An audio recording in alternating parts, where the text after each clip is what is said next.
Are you a boomer or Gen Xer thinking about starting a YouTube channel? Because I just did it and I'm using the most low-tech setup that you can possibly have, an old cell phone, a window, and some lipstick. So what I'd like to do in this video, which is my first YouTube video ever, I would like to tell you what you might expect by hanging out with me for a while. And I don't want to lead you the wrong path because I don't really know what you can expect from me. I can tell you you can expect stories um, mixed with a dose of conspiracy, because that is so cool. You can expect possibly to see some art if I can figure out how to film it on this gadget behind me.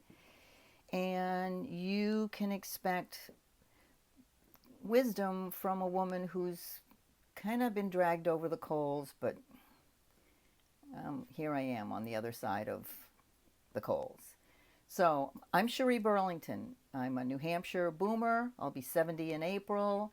I'm an artist. I'm a retired business person. I'm an angel mom. I have lost a child, which has literally changed everything about me and my life.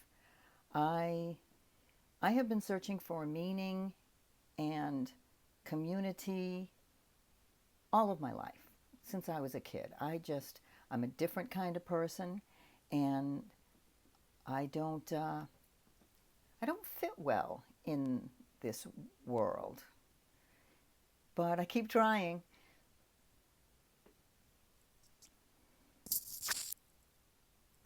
Here's the thing. So I follow a channel on YouTube called Archaics, ends with an X. The guy's name is Jason Bashirs.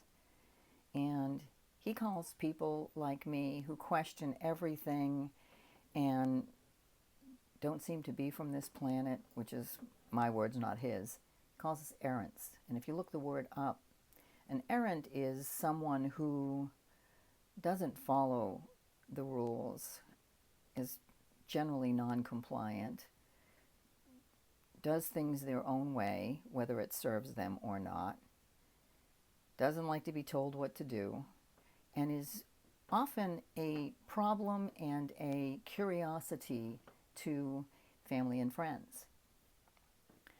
I'm fortunate to have a really awesome family who puts up with my idiosyncrasies. What they actually do is just ignore me. So if I say something, conspiratorial, they usually just look at me and look away and say, "Yeah, I'll have tea with milk." They're not. They don't judge me. They don't shun me. They just pretend they didn't hear what I said because they're used to my interjections into the conversation that don't seem to fit the conversation, and they love me. So there's that. So because losing my son Neal was the biggest, most excruciating, life-changing thing that has ever happened to me, I'd like to talk a little bit about that, but not tell the story yet. I'm not ready to. Well, maybe I am. He left the house one day. We weren't getting along. He got killed on his motorcycle. He crashed his motorcycle riding with a couple of friends, 3 friends, and that was it. I never saw him again. And if I was a questioner of everything before he left, I was 1,000 times that after he left. Because honestly, if a 6'5", 200-pound 19-year-old kid can leave the house one day and never come home again, then honest to God, anything is possible. And if anything is possible, then that means everything is possible. So I have become so incredibly open-minded. I will consider everything. In my consideration of everything, I have learned that a lot of what we're taught in school, through the media, just through living in society is not accurate. All you have to do is turn on the TV, which I don't own and haven't since 2014. All you have to do is turn on the TV and watch the chaos that comes out of that screen 24 hours a day on repeat, with every network speaking the same human horror, to realize that something is wrong with our world. But I'll tell you something, and this is my revelation. It doesn't necessarily have to be yours. Humanity is awesome. Let me go back to the day after I lost my son. I was in the grocery store, and it was chaos. There were people running around and kids and lines at the register and stuff, and I was shell-shocked that I even had the whatever it would take to get dressed and go to the grocery store is kind of amazing. But I was standing there looking around and just watching the world keep on turning, and everybody buying their groceries, and it occurred to me that none of those people could tell what was happening to me. They didn't know. They couldn't tell. That my son died yesterday, that I was never going to see him again, and I did not understand. I didn't understand. On the thought that they don't know was the thought, I don't know. I don't know what these people are going through. I can tell you that life is hard for most of us. And I had no idea what they were going through. Maybe one of them just lost somebody that they loved. And I was hit with a wave of compassion that knocked me over. I felt like, oh my gosh, if anyone in this store is feeling even a little bit like I'm feeling right now, I need to be gentle. I need to be gentle. And that compassion for humanity, it just overtook me to a degree that it changed my life. Changed my life. As a result, I forgave everyone for everything. I forgave the person who harmed me when I was too small to defend myself. I forgave the woman who hit my son as his motorcycle went down and left him and his friend on the side of the road. I forgave humanity for being imperfect and for being cruel and for being, I forgive you. And forgiveness, the very act of forgiveness, is like a salve, like it washes over you, and it makes everything possible.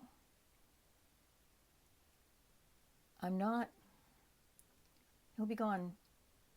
He's been gone 12 years. It'll be 13 years in October, which is astounding to me that I have lasted this long, and some mornings wake up excited to face life again. So I'm not all soft and lovey all the time anymore, because real life is not awesome all the time. But I am a much kinder, gentler version of the woman I was before he left.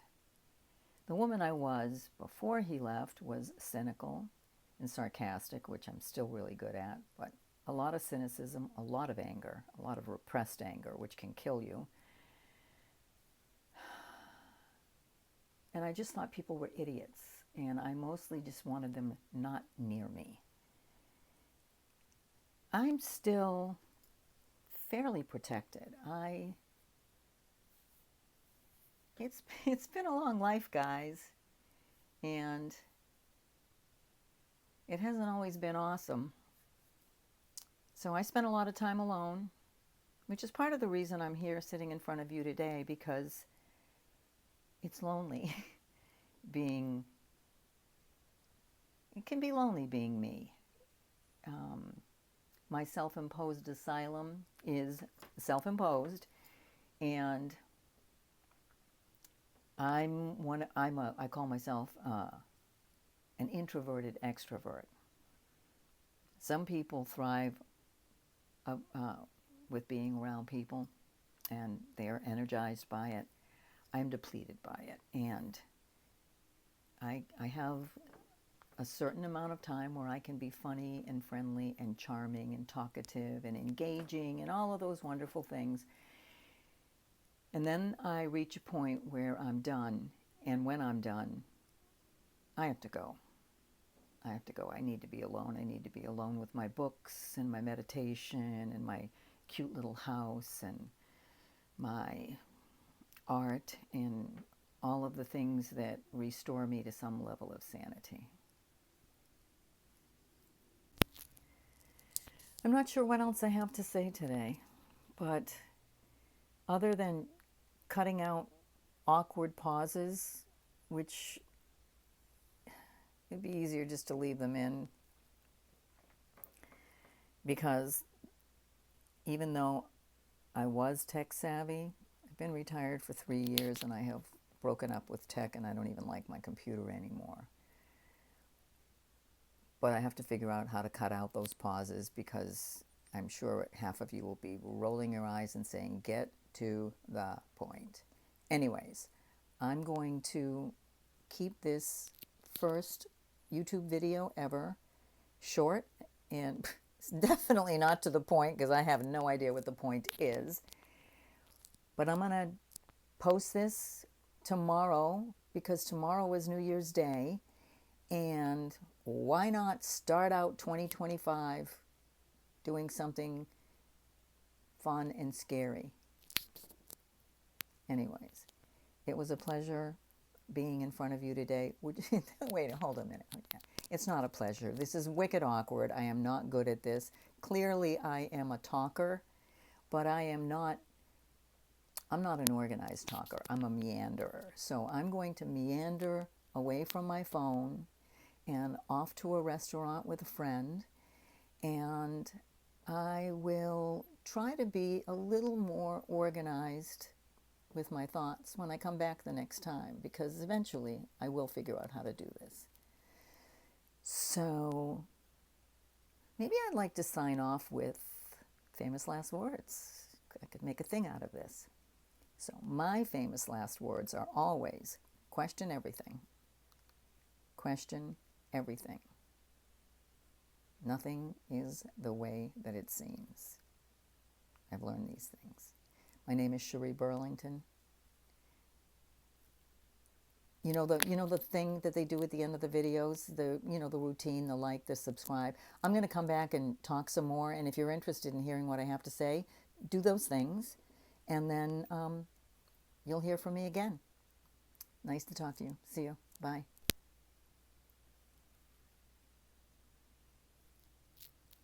Oh, this thing is still recording. I've done something wrong. Shit. So I did this thing where I turned off my phone to contemplate where I wanted to go next. And what I had done was recorded while the phone was turned off. So I'm going to try to recreate that stuff. So you know how I asked you at the beginning of the video if you were a boomer or Gen Xer who wanted to do this. I'd like to say a little bit about why you might want to do this. We know things. we have experienced life. We're twice as old as some of our millennial friends. You know, we know things. We have wisdom. We have stories to tell. And by telling our stories, it helps us, I think it helps us to appreciate the journey that we have been on and the challenges that we've faced. So I guess what I want to say to you, whoever you are, is that if you've been thinking that you want to do this, I really encourage it. You might think that you don't have anything to say, but I promise you do. And you might think that there's no one that wants to hear what you say, and it's another promise. There is.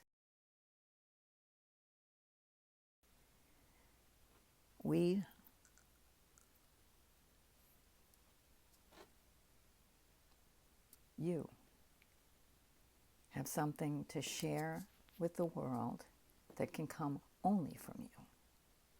Same thing with me. I've been through things that I pray no one ever has to go through. But I've come out the other side. And rather than wishing that I could go home to wherever that is, right now I'm rather enjoying being here in what I like to call the simulation. So think about, pull out a piece of paper and start writing down a list of the things that you've done, the lessons that you've learned, the experience that you've learned at work, the different jobs that you've held. My list is so long, I could sit in front of you for the rest of my life and tell stories and never run out of things to say because, like I said, I'll be 70 in April, and it's been a long life. I haven't enjoyed every bit of it, but I guess it's been worth living. And the living is, yeah, I'm sure some of you know.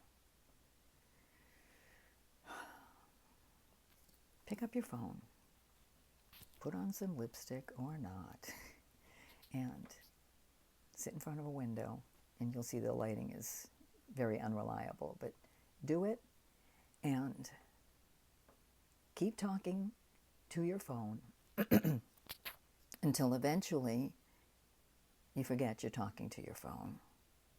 Tell your story, share your wisdom, ask your questions, share yourself with the world, because there's only one of you, and we need you. You're important. I don't know if you know that or if anybody's ever said it to you. And I know it sounds like a platitude, but I'm getting emotional. You are important. The world needs what you bring to the table.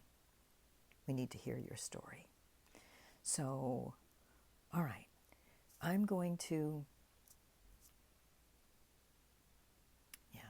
stop now.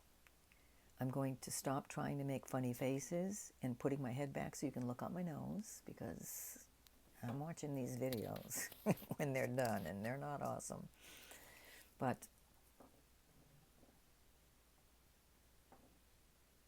tell your story. And I'll try to teach you what I learn along the way, because it's all lessons. Thank you. Thank you for listening.